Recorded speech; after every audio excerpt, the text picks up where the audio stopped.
Hello everybody, this is Fernando for the latest Aliens and UFOs video. Alright, let's go ahead and let's start this whole new series with a set of new suggestions. So please keep those suggestions coming. I'll be doing a good number of these videos throughout the next coming weeks. Already this one starts off with a bang because this is absolutely such a fascinating case featuring some of the most bizarre creatures yet when it comes to the worlds of aliens and UFOs. I mean, I thought I've reached the threshold already with some of my past videos, but no, it always seems to be that the bar is raised even higher. And yet again, this has to do with a location there in Brazil. Lots of UFOs, lots of alien encounters. No, when it comes to Brazil, I remember a handful of them happening in some of my past videos, and it has to do with yet another abduction. It didn't really happen too long, but more on that here in a minute. But it has to do with this. You're looking at a representation of it now. It goes by the name of the Paciencia Abductors. So let's go ahead and let's talk about all the fascinating info associated with this very, very bizarre encounter. So here's what happened. It was back on September 15th, 1977, that this occurred in a town called Paciencia, Brazil. So that's why essentially it's called the Paciencia Abductors. Paciencia, by the way, is Spanish for like patience. So I don't know if that has anything to do with this particular video, like as far as the aliens and the creatures that were involved, but still, just thought I would point that out here. The gentleman that had this situation occur to him was a guy by the name of Antonio La Rubia, a 33-year-old bus driver at the time. And here he was in his home when essentially this fateful night occurred to him. So here's what happened. Apparently, while he was near his home, I don't know if he was, let's say, going to work or going back to work, he was walking around an area when he saw that there was this thing, what he described as a huge object, presumably a UFO, near his location. It was actually very, very large. It has to be somewhere around 235 feet long. That is pretty huge. I mean, that's not something that's going to be small. Obviously, it'll stand out, so no doubt he saw this immediately within his vicinity. Naturally, he decided to get away from that area, which is quite nice to read. I've documented several videos in the past where some of the people there apparently run towards the UFO, charge towards it, try to do harm towards any of the creatures that are there. Not in my case. If that ever happens to me, I'll definitely be going a different direction.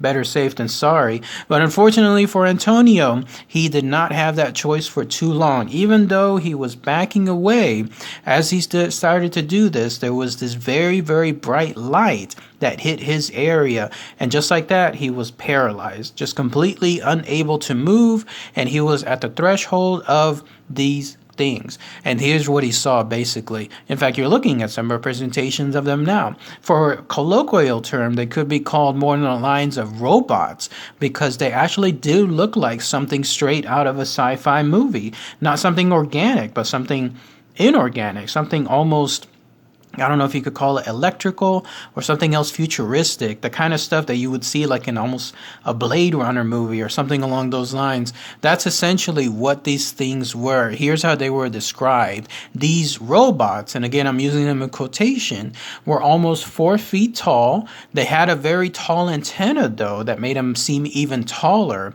And then they had these bodies that were consistent with some type of scales, almost like armor-like scales. The interesting thing was, though, Antonio stated that these scales still allowed these creatures to be able to move about freely. So in other words, they didn't seem like true metal, not our metal at least, because you would imagine if somebody was wearing something like this here, it would be very hard for them to move about because of the way the scales would bend against each other, but not was the case here with whatever these things had.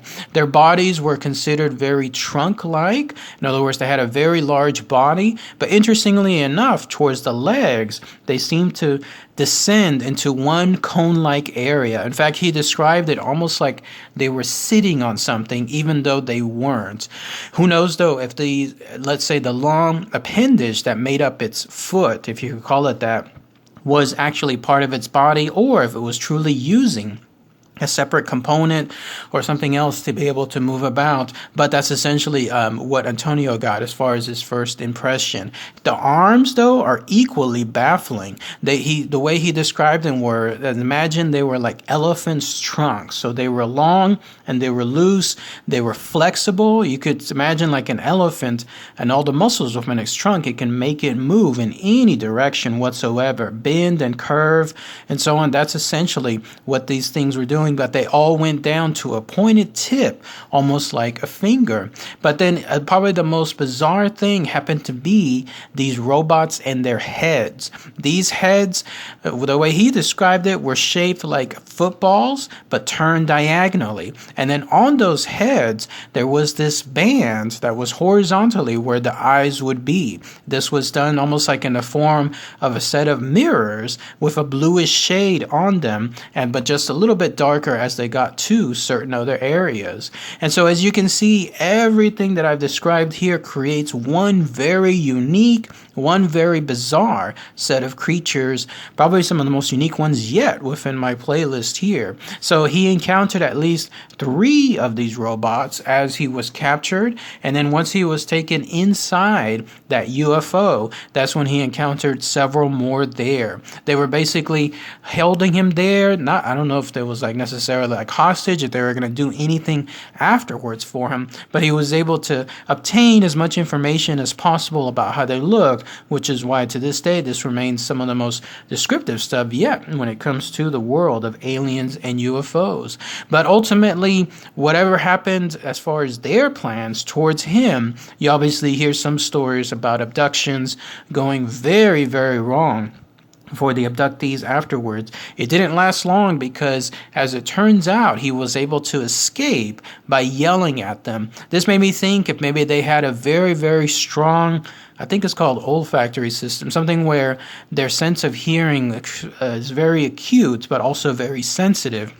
And this made me wonder if the slightest elevated sounds would suddenly cause them to like shrink back or do something along the lines of cower away to protect themselves. That's the impression that I got, because all of a sudden, once he yelled at them, he was able to knock them out. I don't know if that means necessarily like they dropped to the floor or if they passed out in their version of whatever passing out is, but this was just enough time for him to be able to find something along the lines of an escape area, maybe an escape door or a door in the front, if you could even call it a door, and he was able to go away. So that's essentially how Antonio was able to save himself from everything that was happening to him up until that very, very fateful night, and ensure that nothing else bad would happen to him afterwards. But yeah, that's pretty much it as far as what occurred here, as far as these Paciencia Abductors. No other information as to whether Antonio ever